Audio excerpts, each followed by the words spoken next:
پہلا حکم خذ العفو، معاف کرنے کو، درگزر کرنے کو تھام لے۔ اور یہ حکم اتنا بنیادی حکم ہے کہ امام الانبیاء صلی اللہ علیہ وسلم کی نسل میں امام زین العابدین جب تشریف لائے، آپ بیٹھے ہوئے ہیں اور ایک شخص آ کر آپ سے بدکلامی کرتے ہوئے آپ کو گالیاں دیتا ہے، آپ نے اپنا رخ کو پھیر لیا، وہ یہاں سے اٹھا اور دوسری طرف آ گیا اور پھر دوبارہ گالیاں دینے لگا۔ امام زین العابدین نے اپنے رخ کو پھر پھیر لیا، وہ یہاں آیا اور آ کے کہنے لگا کہ میں آپ کو کہہ رہا ہوں، آپ کیا سمجھ رہے ہیں؟ وہ فرمانے لگے کہ مجھے معلوم ہے تم مجھے کہہ رہے ہو اور میں بھی تمہیں ہی معاف کر رہا ہوں۔ خذ العفو، معاف کرنے کو شعار بنا لینا، درگزر کرنے کو زندگی کا حصہ بنا لینا۔ بس یہ بولا وہ فوراً آپ کے قدموں میں گرا، معافی مانگنے لگا۔ رسالت پاک صلی اللہ علیہ وسلم کو زندگی کے سفر میں جو دکھ دیے گئے، جو پریشانیاں دی گئی، مسائل اور آرام کے جو بادل رحمت عالم صلی اللہ علیہ وسلم پر طلوع ہوئے، ان کا عشر عشیر بھی کائنات انسانی برداشت کرنے سے قاصر ہے۔ اسلام کے راستے میں اتنا دکھوں سے گزار کیا گیا، لیکن ایک چیز حضور علیہ السلام کی زندگی کا خاصہ رہی، آپ کی پہچان رہی، اور صرف اپنے نہیں پرائے بھی اس کا اعتراف کرتے تھے، اور وہ خاصیت صرف اور صرف قرآن کی یہ آیت کے خذ العفو حکم الہی تھا کہ میرے محبوب معاف کرنے کو اپنا شعار بنا لے، تو لوگ پہچانتے تھے کہ محبوب خدا صلی اللہ علیہ وسلم زندگی کی ہر خطا کو معاف کرنے کا حوصلہ رکھتے ہیں، حتیٰ کہ وہ لوگ جنہوں نے اتنا دکھ دیا، جو جانی دشمن بن گئے تھے، یہاں تک کہ ایک شخص ہے سیرت جسے ابو تسمہ وحشی بن حرب کے نام سے یاد کرتی ہے، اس شخص نے وہ عمل کیا تھا کہ جب یہ کلمہ پڑھنے لگا تو آپ صلی اللہ علیہ وسلم نے اس کے اسلام کو قبول فرمایا اور یہ حکم ارشاد کیا کہ اے وحشی میری نگاہوں کے سامنے نہ آیا کر، تیرا اسلام تو قبول ہے مگر مجھے نظر نہ آیا کر۔ اس نے کیا کیا؟ ابو تسمہ وحشی بن حرب رضی اللہ تعالی عنہ آپ صلی اللہ علیہ وسلم کی اسباب کی دنیا میں شفقت اور محبت کرنے والے، آپ کے ساتھ تعاون کرنے والے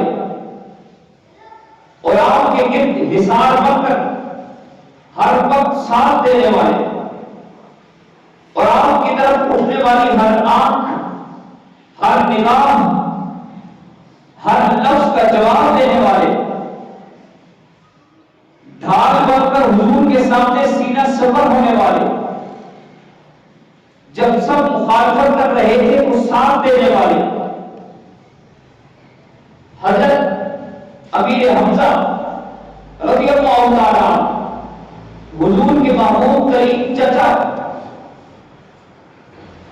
انہوں نے بدر کے میدان میں اپنی تلوار کے زور سے اسلام کے دشمن کو ناکو چلے چلوائے تھے، اور جس طرف رخ کرتے لاشوں کے انبار لگاتے چلے جاتے، یہاں تک کہ آپ نے ایک شخص کو قتل کیا۔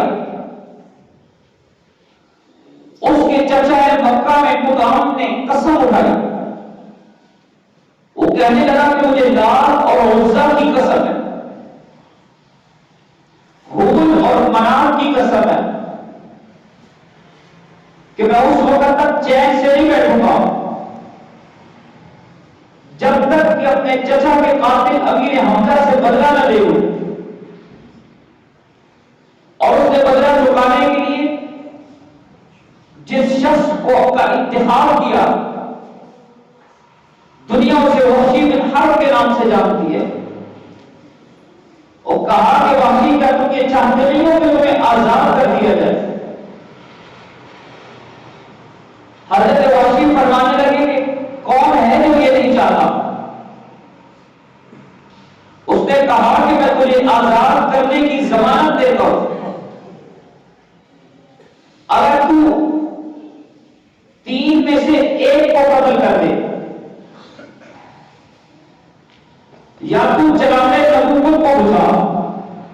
اور امام الانبیاء صلی اللہ علیہ وسلم کو نعوذ باللہ قتل کر دے، یا تو حضرت علی رضی اللہ تعالیٰ عنہ کو شہید کرے، اور یا امیر حمزہ کو۔ وحشی نے دیکھا کہ بدر کے بعد مکہ کے لوگ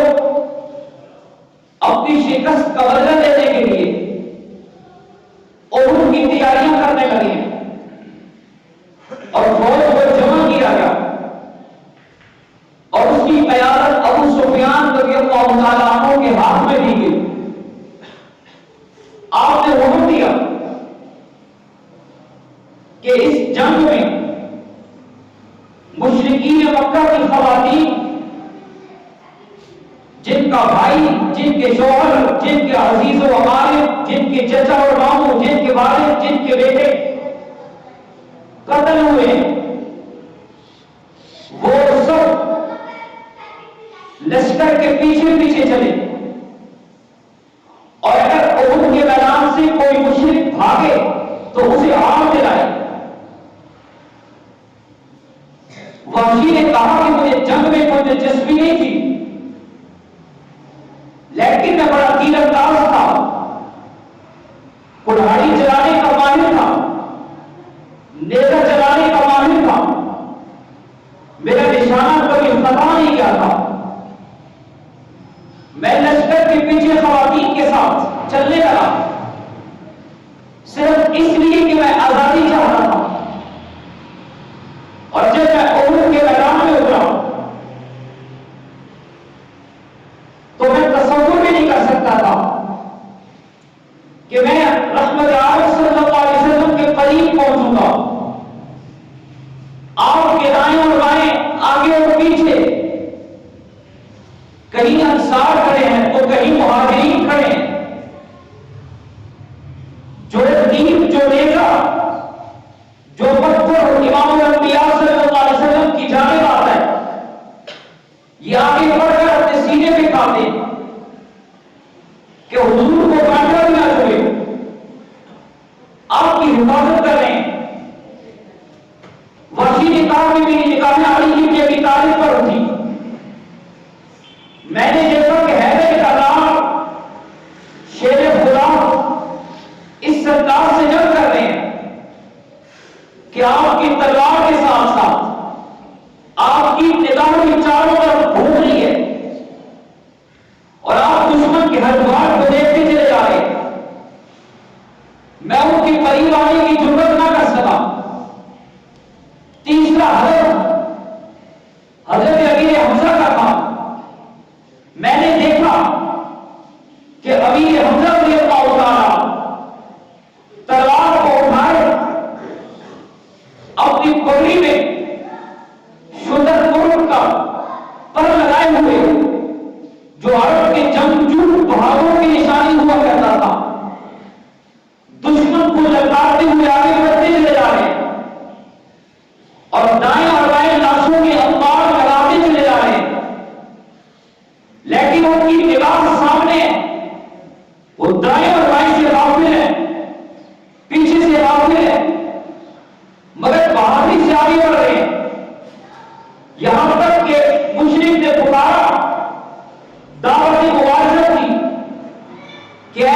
کہ لمحوں میں اس کو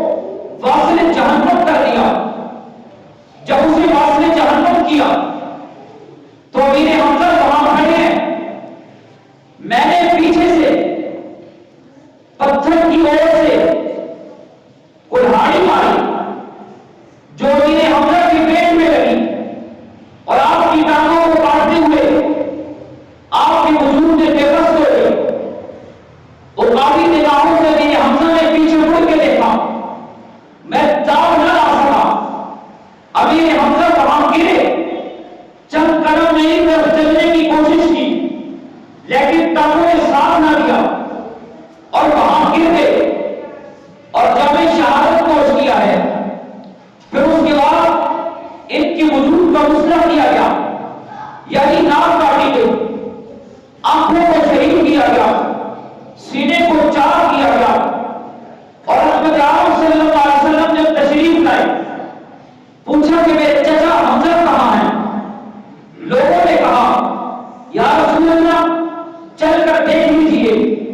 آپ صلی اللہ علیہ وسلم تشریف لائے اور دیکھا کہ میرے حمزہ کی میت پڑی ہے، آپ کا وجود پڑا ہے اور آپ کا مسئلہ کیا گیا ہے، آنکھوں کو نکالا گیا ہے، کانوں کو کاٹ دیا گیا ہے. آپ صلی اللہ علیہ وسلم اشکوار ہو گئے اور اتنا ہوئے کہ خالق کائنات کو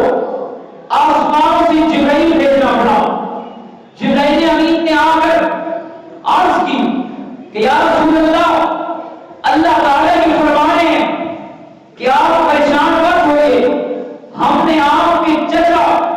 حمزہ کو یہ اعلان دیا ہے، ہم نے جنت پر لکھوا دیا ہے حمزہ اسد اللہ و اسد رسولہ. حمزہ اللہ کا بھی شیر ہے اور اللہ کے رسول کا بھی شیر ہے. آپ صبر کیجیے. صبر کی تسلیاں اللہ نے روح امین کے ذریعے نازل کی اور یہ واحد شہید ہے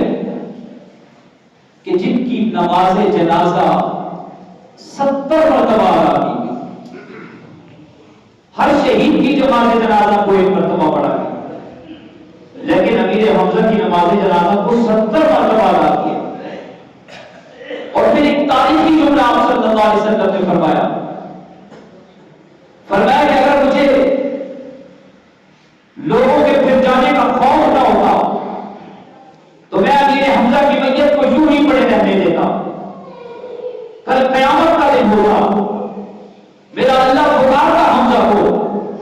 اور حمزہ اس حالت میں اس کا وجود تیار ہو کے اللہ کے سامنے حاضر ہوتا. اللہ تعالیٰ پوچھتے حمزہ کیا ہوا؟ میرا چچا اللہ کے دربار میں کھڑے ہو کر کہتا کہ مولا کائنات تیرے دین کی سربلندی کے لیے میں نے جام شہادت نوش کیا ہے. میرا مالک مسکرا کر امیر حمزہ کو جنت کا اعزاز عطا کر. اس دوران امیر حمزہ کی بہن حضور صلی اللہ علیہ وسلم کی پھوپھو حضرت صفیہ رضی اللہ تعالی عنہا تشریف لائے اور ان کے بیٹے حضرت زبیر کھڑے ہیں سامنے. آپ صلی اللہ علیہ وسلم نے فرمایا کہ زبیر جاؤ اپنی والدہ کو روکو کہ وہ میرے حمزہ کی میت پر نہ آئے. حضرت زبیر آگے بڑھے اور آ کے اپنی والدہ کو روکا اور کہا کہ آپ اپنے بھائی حضرت امیر حمزہ کی میت کو نہیں دیکھ سکتی. انہوں نے فرمایا کہ اگر امام الانبیاء صلی اللہ علیہ وسلم کا حکم ہے تو میں نہیں جاؤں گی، اپنے پیر سے کل قیامت کے دن حشر میں ملاقات کر لوں گی. لیکن جاؤ اور ایک مرتبہ نبی عالم صلی اللہ علیہ وسلم سے یہ کہہ دو کہ بہن اپنے بھائی کی میت پر حمزہ کی لاش پر وغیرہ کرنے نہیں آ رہی. مجھے پتہ چلا کہ میرے بھائی کے وجود کو ٹکڑے ٹکڑے کر دیے گئے ہیں. میں اپنے زخمی اور شہید بھائی کی میت پر نوحہ کرنے نہیں آ رہی. امام الانبیاء صلی اللہ علیہ وسلم کو بتاؤ کہ میں اپنے بھائی کی میت پہ فخر کرنے آ رہی ہوں. یا رسول اللہ آپ کے دین پر میرا بھائی یوں قربان ہوا ہے. حضور علیہ السلام زخمی ہوئی، دل کتنا رنجیدہ ہوا کہ روح امین آئے تسلی کے لیے۔ امیر حمزہ کے جو قاتل ہیں وہ فرماتے ہیں کہ میں مکہ چلا گیا، پھر میں نے دیکھا کہ مکہ بھی فتح ہوا ہے اور ہر گھر میں اسلام کی شمعیں آ چکی ہیں، اور امام الانبیاء صلی اللہ علیہ وسلم نے فرمایا کہ یہ لوگ ہیں جہاں میرے قتل کر دو۔ ان میں سے ایک نام بخشی بن حرب کا تھا، وہ کہتے ہیں کہ میں مکہ کو چھوڑ کر بھاگا اور طائف چلا گیا، میں نے دیکھا کہ طائف کے لوگ اسلام قبول کرنے لگے۔ اب میں ڈرنے لگا کہ ہو سکتا ہے کہ کوئی شخص آئے اور مجھے قتل کرے گا۔ اس خوف سے سوچنے لگا کہ میں یمن چلا جاؤں یا کسی اور ملک میں چلا جاؤں۔ بس یہ سوچ رہا تھا کہ ایک خیرخواہ نے مجھے کہا کہ اگر تم رحمت عالم صلی اللہ علیہ وسلم کے حضور حاضر ہو جاؤ اور اسلام قبول کر لو تو اللہ کے نبی صلی اللہ علیہ وسلم کی یہ شان ہے، ان کی یہ صفت ہے کہ وہ زندگی کی ہر خطا کو معاف کر دیتے ہیں، وہ تمہارے اس جرم کو بھی معاف کروا دیں گے۔ بس یہ سوچ رہے تھے کہ حضور علیہ السلام کا قاصد آیا اور انہوں نے آ کر پیغام دیا، آ کر وحشی بن حرب سے ملے، کہا کہ اللہ تعالیٰ کے حبیب صلی اللہ علیہ وسلم نے ہمیں بھیجا ہے اور وہ یہ فرما رہے ہیں کہ اگر تم اسلام قبول کر لو تو اللہ تعالیٰ تمہیں معاف فرما دیں گے۔ وحشی بن حرب نے کہا کہ جا کے رحمت عالم صلی اللہ علیہ وسلم کو ملے یہ پیغام دو، ان سے یہ کہو کہ آپ کے رب کا یہ اعلان ہے، من قتل منکم مؤمنا متعمدا فجزاؤہ جہنم خالدا فیہا۔ کائنات کا کوئی انسان کسی مومن کو قتل کرے اور جان بوجھ کر قتل کرے تو اللہ کا یہ اعلان ہے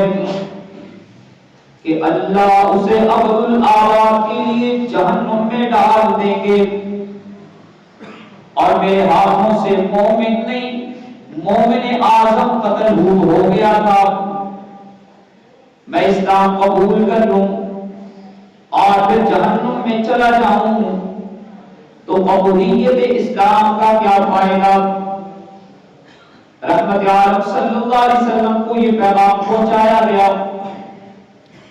اس سے قبل کے حضور صلی اللہ علیہ وسلم کوئی جواب دیتے، آسمانوں سے روح الامین اترے، لاکھوں میلوں کا سفر کر کے آ رہے ہیں، اور وحشی بن حرب کی اس اعتراض پر قرآن نازل ہو رہا ہے۔ اللہ تعالیٰ نے فرمایا کہ جاؤ وحشی بن حرب کو بتا دو اسلام قبول کرنے کے بعد ایک جرم ایسا ہے جس کی معافی نہیں ہو سکتی، اس کے علاوہ جتنی بھی خطائیں ہوں گی اللہ معاف کر دیں گے۔ ان اللہ لا یغفر ان یشرک بہ ویغفر ما دون ذلک لمن یشاء۔ مشرک کو اللہ معاف نہیں کریں گے۔ وحشی بن حرب نے کہا کہ اسلام قبول کر لوں اور پھر مجھ سے یہ خطا ہو جائے پھر کیا ہوگا؟ وہ صحابہ واپس آئے ہیں، قرآن کی تیسری آیت نازل ہوئی، فرمایا کہ وحشی کو پیغام دے دو الا من تاب وآمن وعمل عملا صالحا فأولئک یبدل اللہ سیئاتہم حسنات۔ جو بھی توبہ کرے اور اس حال میں توبہ کرے کہ اس کا اللہ اور اللہ کے رسول پر ایمان کامل ہو اور اس کے بعد توبہ کا ثبوت اپنے اعمال صالحہ سے پیش کرے تو اللہ تعالیٰ اس کی خطاؤں کو نیکیاں بنا کے رکھ دے گا۔ وحشی نے کہا کہ میں توبہ بھی کروں، ایمان بھی لاؤں اور پھر نیک اعمال نہ کر سکوں، پھر جہنم میں چلا جاؤں تو کیا فائدہ ایمان کا؟ قرآن کی چوتھی آیت نازل ہوئی، اللہ تعالیٰ نے فرمایا کہ اس کو بتا دو قُلْ يَا عِبَادِي الَّذِينَ أَسْرَفُوا عَلَىٰ أَنفُسِهِمْ لَا تَقْنَطُوا مِن رَّحْمَةِ اللَّهِ إِنَّ اللَّهَ يَغْفِرُ الذُّنُوبَ جَمِيعًا۔ میرے محبوب اعلان کر دیجئے، بتا دیجئے میرے ان بندوں کو جنہوں نے زندگی کے سفر میں بہت ٹھوکریں کھائیں، بہت گناہ سرزد ہو گئے اور پھر وہ اللہ کے حدود گناہوں سے سچی توبہ کرنے لگے۔ ان اللہ یغفر الذنوب جميعا، اللہ کی شان یہ ہے کہ اللہ زندگی کی ساری خطاؤں کو معاف فرما دے گا۔ واشی نے کہا اب ٹھیک ہے، اور پھر وہ آئے ہیں حضور صلی اللہ علیہ وسلم کی محفل میں آئے اور چھپتے چھپاتے آئے۔ آپ علیہ السلام نماز فرما رہے تھے، ادا فرما رہے تھے، سلام پھیرا، وہ کھڑے ہوئے اور کلمہ پڑھنے لگے، اشہد ان لا الہ الا اللہ و اشہد ان محمدا عبدہ و رسولہ۔ آپ علیہ السلام نے دیکھا، فرمایا کون؟ عرض کیا رسول اللہ وحشی بن حرب۔ حضور صلی اللہ علیہ وسلم نے فرمایا کہ وحشی تم نے وہ غلطی کی ہے کہ جس کی وجہ سے میں اشکبار رہا، غمگین رہا، میرے چچا کو تم نے شہید کیا۔ اگرچہ یہ گناہ تم نے زمانے کفر میں کیا تھا، وحشی تیرے جرم کو اللہ تو معاف فرما دے گا کہ تم نے اسلام قبول کر لیا ہے،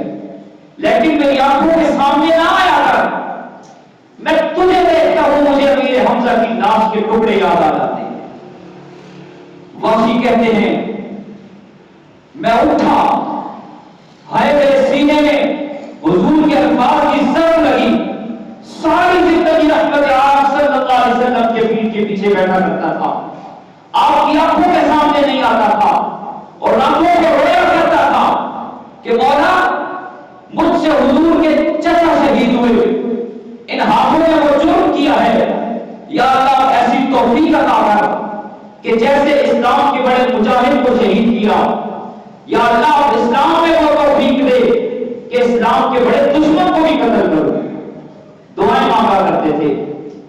یہاں تک کہ خلیفہ اول سیدنا ابو بکر صدیق رضی اللہ تعالیٰ عنہ کی خلافت کا دور آیا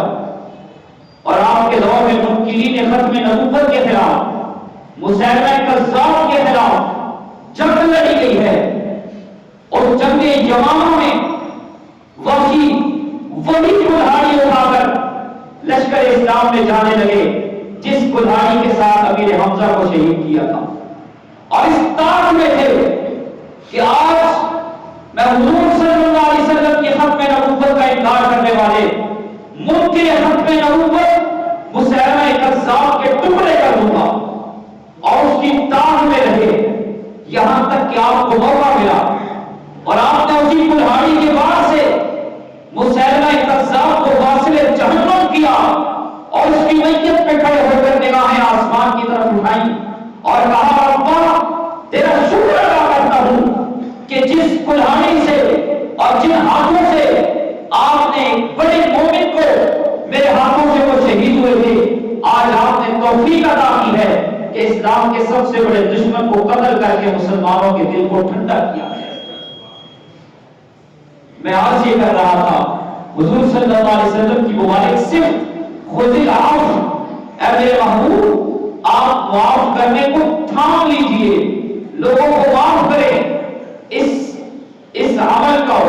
جذبات میں نہیں، اس عمل کو رحمت عالم صلی اللہ علیہ وسلم کے کردار میں دیکھنا ہو تو وحشی بن حرب کی معافی کو دیکھیے، آپ صلی اللہ علیہ وسلم نے اپنے سگے چچا کے قاتل کو بھی معاف فرمایا ہے۔ یہ آیت اور حضور صلی اللہ علیہ وسلم کی زندگی ہمیں پیغام دیتی ہے کہ ہم بھی معاف کرنے کو اپنی زندگی کا حصہ بنائیں۔ ہمارے تو مخالفین کے بڑے جرم ہی نہیں ہیں، چھوٹی چھوٹی باتوں پر ایک دوسرے سے اختلاف ہو جاتے ہیں۔ معافی کو حصہ بنا دیجیے زندگی کا، اللہ تعالیٰ کامیاب زندگی عطا فرمائیں گے۔